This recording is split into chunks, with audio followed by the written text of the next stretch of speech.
I'm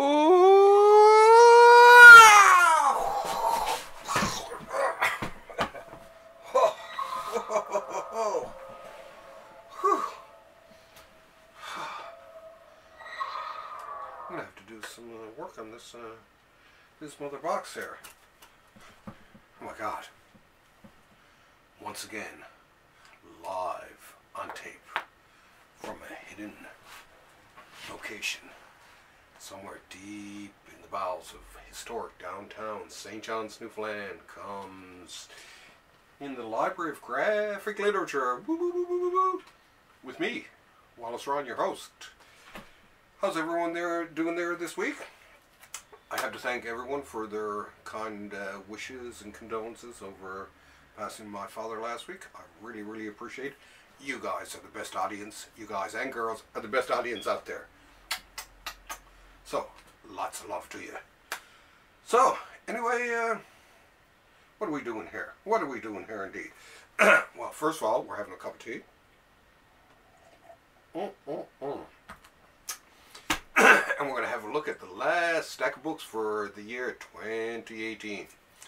No books coming in for me next week, but that's okay, because next week you're going to be seeing the Big Books 2018, a review of all the best in books with me and with my special guest, Dennis Osbourne. Hey Dennis.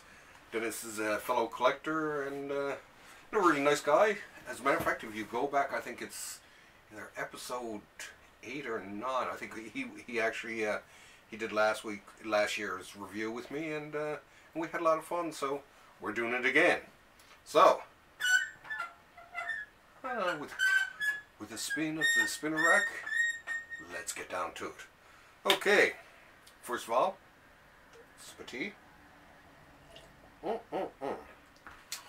believe it or not, I usually don't have tea this close to any of my books, just because I'm sure someone out there is saying, how can you put tea so close to your books?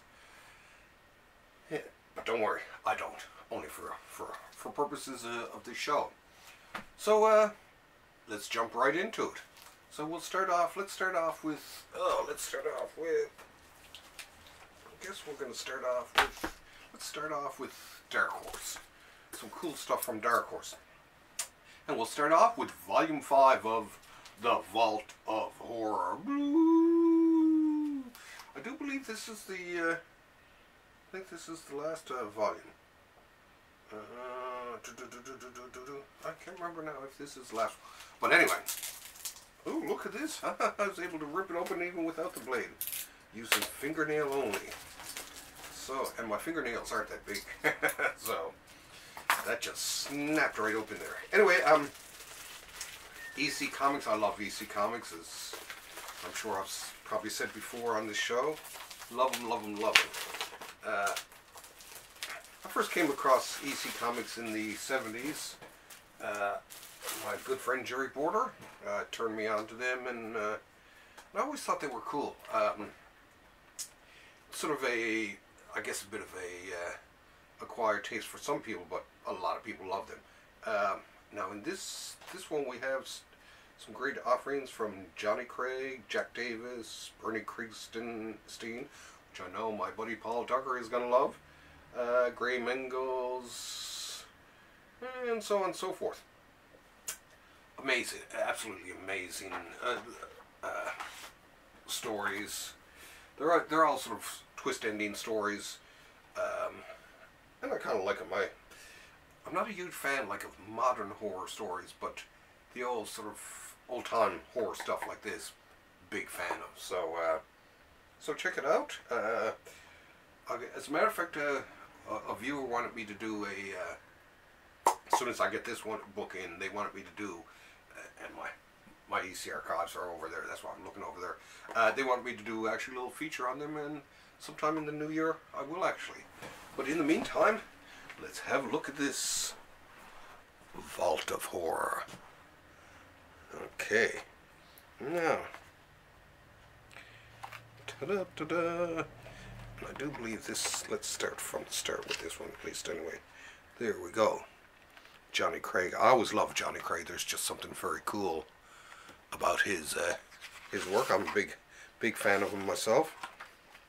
I always like the lettering. Now the lettering in this is different from most comic book lettering that you've seen, because this is done using something called the Leroy lettering system, which actually I got a hold of at least 2 or 3 sets. Was it donated to me by a friend, and I'm gonna try to figure it out, see what I can do with it. Jack Davis, best known for his Mad work. I always liked Davis. He also did like a lot of covers for TV Guide, even some Time covers, and he actually even did some Rawhide Kid too.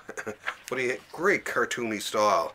And it's funny for someone with such a cartoony style that he was able to do, I thought, a great job at horror comics. Two-Fisted Tales. Can't wait for that. Oh, and here we go. Here's the Kriegstein. Like I say, my good buddy Paul, he's really loves the Kriegstein stuff. He just has a great sense of storytelling, and the way he lays out his panels and all that. I mean, still to this day, they still hold to this day.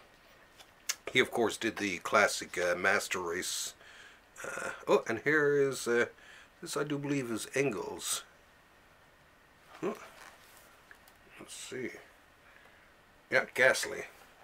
And when the first time I seen Ghastly, I realized that upon reading several of his stories and stuff like that, and when I looked closer at his stuff, it hit me, and I'm not quite sure if this is true or not, but just his style, there was something about it that made me think that Engels really must have influenced Bernie Wrightson.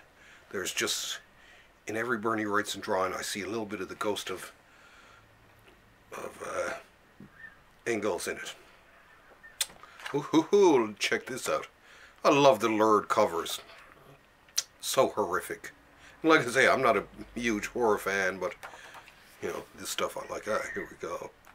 Surprise party. Anyway, like I say, just great stories.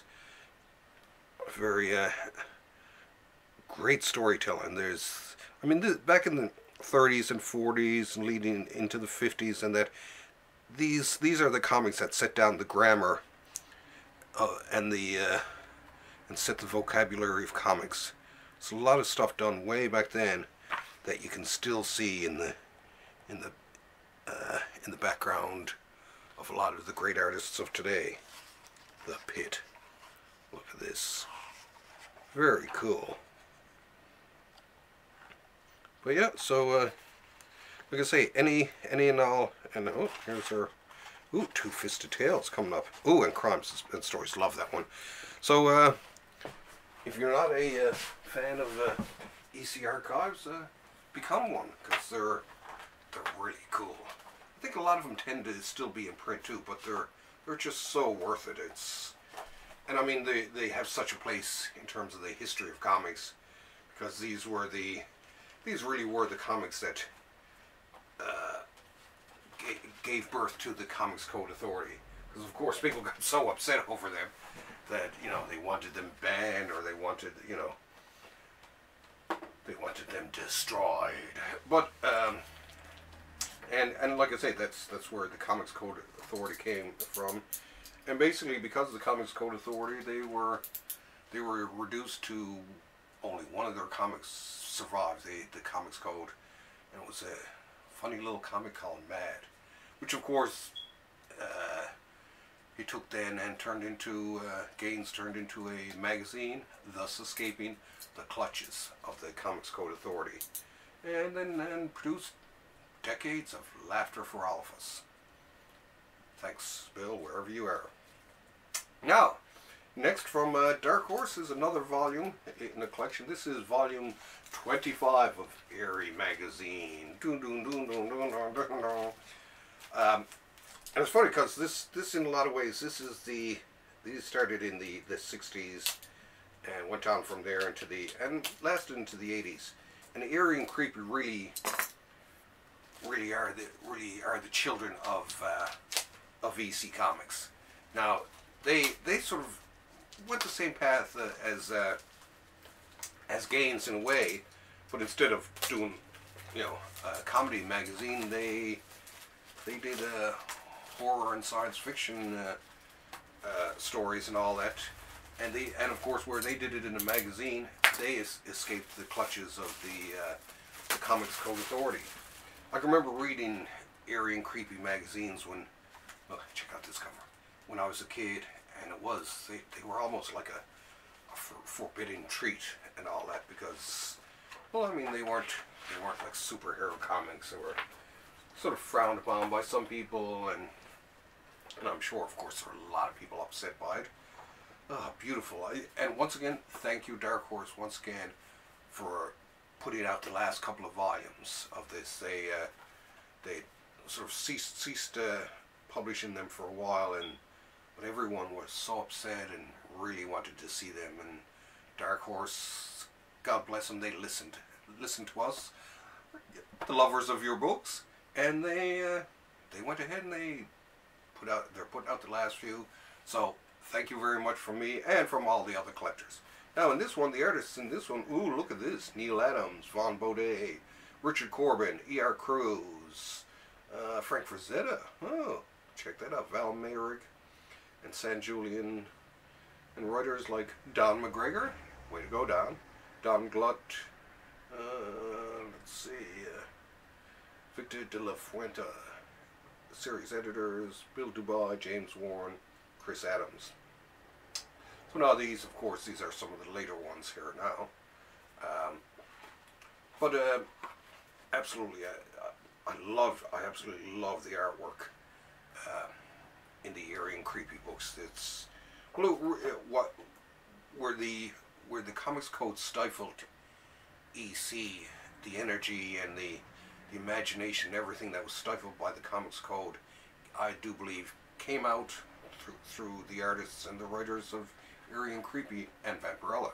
So they stepped right in and took over, well, within 10 years, I guess, or so, of them, and they carried the torch into, well, really into the early 80s.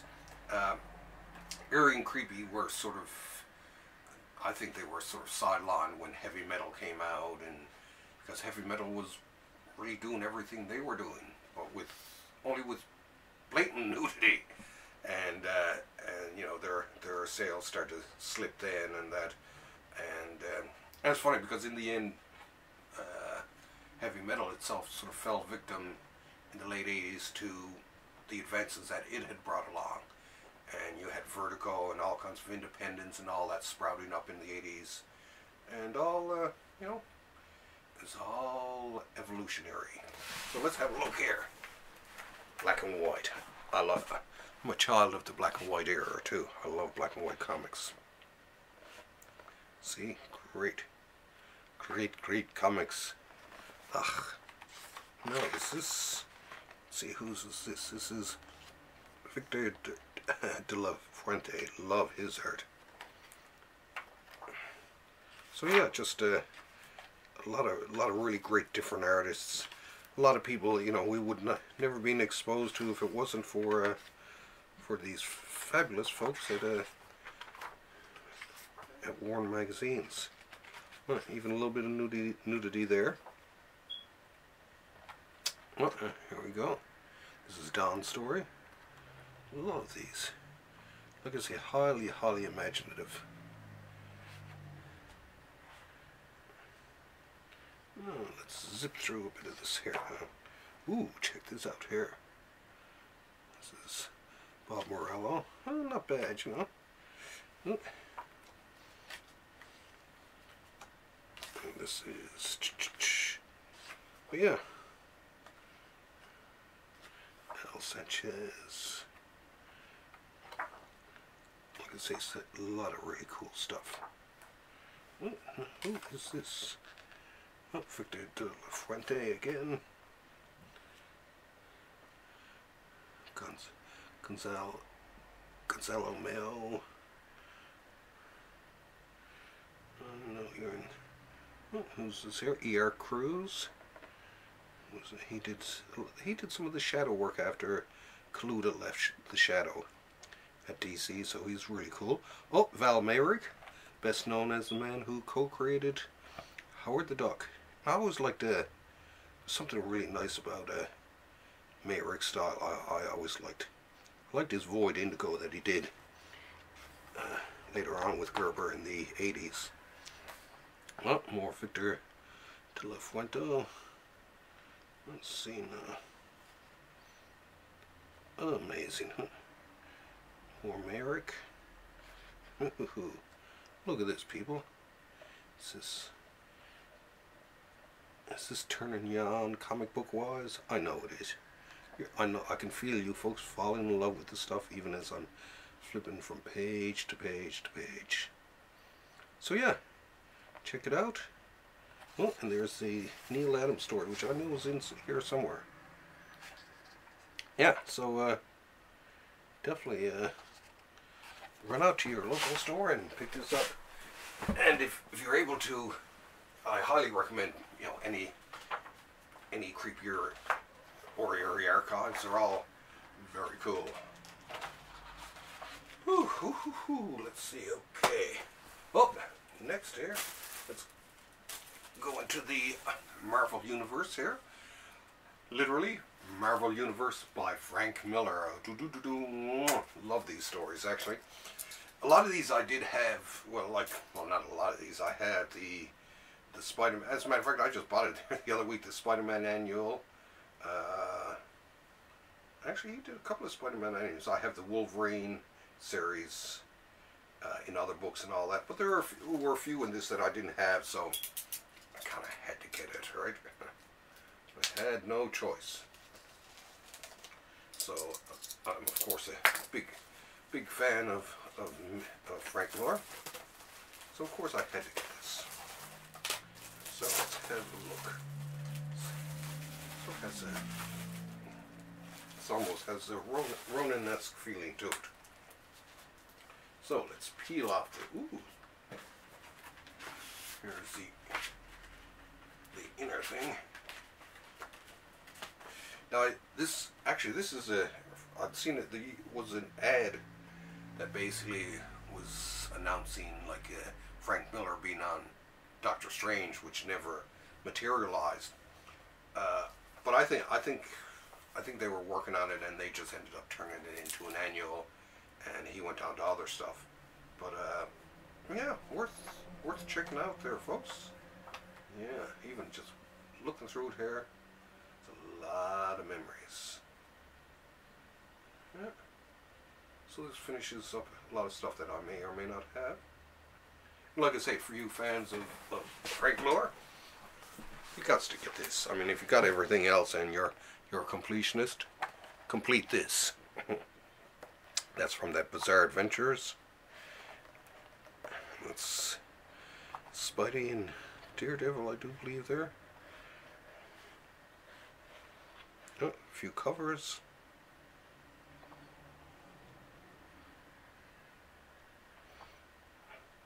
Now, his style wasn't as sort of developed as it sort of later became through this series and into the other ones. But like I say, still pretty good. I like the Cap story was one of my favorites. It looks like Joe Rubinstein inked that. I can tell his inking a mile away. Oh, and there's a cool cover. Back cover art. But yeah, big fan of Frank. Love the Frank. So yeah, check that out, folks. Check it out, check it out, check it out. Let's wrap it up and put it back to bed there. Okay, let's give that one a kiss. Rockabye baby. Oh, okay, anyway. Okay, here we have from Eurocomics, IDW, Matteo. Well, I've been getting a lot more Eurocomics stuff recently. It's from imprint of IDW. And Dean Mullany. Way to go, Dean, again. And, oh, translation by Diana Schultz. Hey, way to go! she's of course well known for, well, for a lot of stuff, and some of her recent translations include the Mobius series for Dark Horse. So, but this, as a matter of fact, I've seen her talking about this. I think it was her posted about this online, and that's what sort of drove me, because I seen to pick this up, because I seen some of the art and was just like, oh, this just looks too cool. So any of you fans of European comics and the like, check this out. So it's set during World War One, and where I'm working on a comic on World War One myself. I tend to buy anything I see that is World War One related. Okay. We're speeding along here now. And what is this we have here? This is one of my favorite modern artists, Francisco Francavilla. He has one of the most wonderful styles. To me, he's like the grandson, or the creative grandson of people like Alex Toth and Milton Caniff and people like that. I absolutely love Francavilla's art. I haven't seen anything recently from him except for this, but I absolutely love. He has just such a great plain and graphic sense to his work. Absolutely stunning. There's such beauty in his simplicity. And to me, it's hard to do this type of simple work and have it still work out really, really well. So the Corpse Makers. But yeah, it's and I'm a huge fan anyway too of the Spirit, as you can tell, because I have the Spirit archives. So you Spirit fans, run out and grab yourself up one of those. Okay, we're really flying through the books here now. Let's take a short tea break.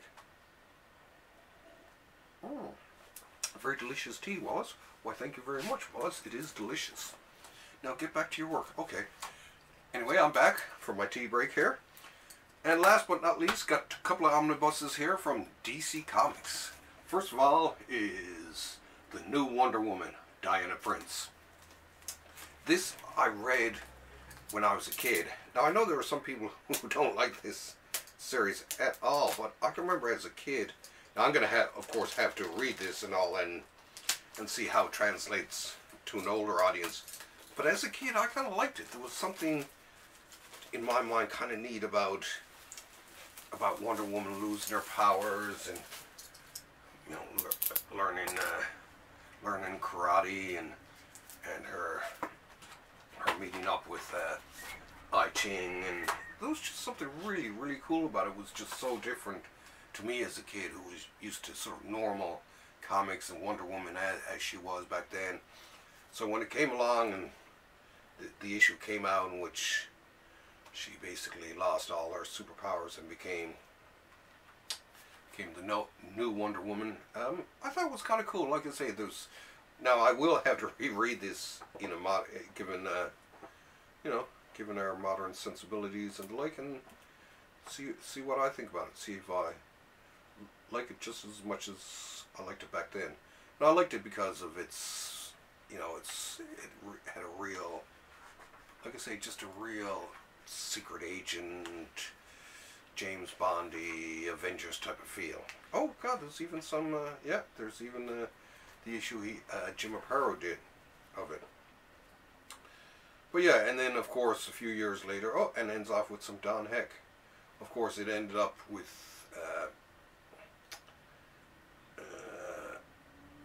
the, you know, her returning to the same old Wonder Woman that we now know and love. But like I say, in a lot of ways, I kind of liked it. Right, there was just something kind of cool about it. Very, very 60s, I guess, in a lot of ways. Now, I grew up in the 60s, so I can remember it. I love this cover too, by the way. Yeah, that's not your vision blurring. That's a bunch of different colors there. Now, so it starts out with Mike Sekowsky I love the covers. The covers on all of these were really, really, really cool. I do believe even Jeff Jones had done one somewhere along the way. Oop. They were all very action-oriented and something very, very hip and cool about the whole thing. Oop. Oh, there we go. Return to Paradise Island. Oh, that doesn't sound like it's going to be happy. Oh, there we go. Oh, I love these type of, it's them, those type of covers there. Very 60s. Oh, I had this one actually. As a matter of fact, I probably have a couple of them on the spinner rack here. Oh, Lowe's Lane. It's an appearance in Lowe's Lane, and yeah, why not, I guess.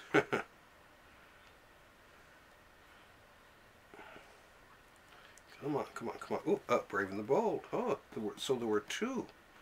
I did not know that. I probably got those somewhere in my books there. Oh, here we go. I know there were a lot of people who questioned her relationship with I Ching, but to me, as a kid, it was like something out of Kung Fu. He was like the guy who, well, it was, like I say, it was just reminded me of something like that. Something like she was being trained by, you know, the whole Shaolin thing. Now, once again, like I say, I'm going to have to read this and see how it holds up. Oh, look at this. Yeah. Now, like I say, I'm sure some of these stories are going to be a little bit dated and all that, but that's what I like about reading older comics, though, is, now, and I read them without making judgments on the people. It's just like these stories are, all stories, all art, are products of their time. And myself, I'm one who actually would rather see stuff left out, even if some people are offended by it, because it's art. It teaches us stuff about the age in which it was made, and in a nice way. Why not? What's the matter with art? To me, if we're gonna start tearing up old art and demonizing it, we're only steps away from burning down the Louvre. So anyway, check this out. A lot of cool stuff in it. Some great art. And I can't wait to get my eyes, to sink my eyes into this one.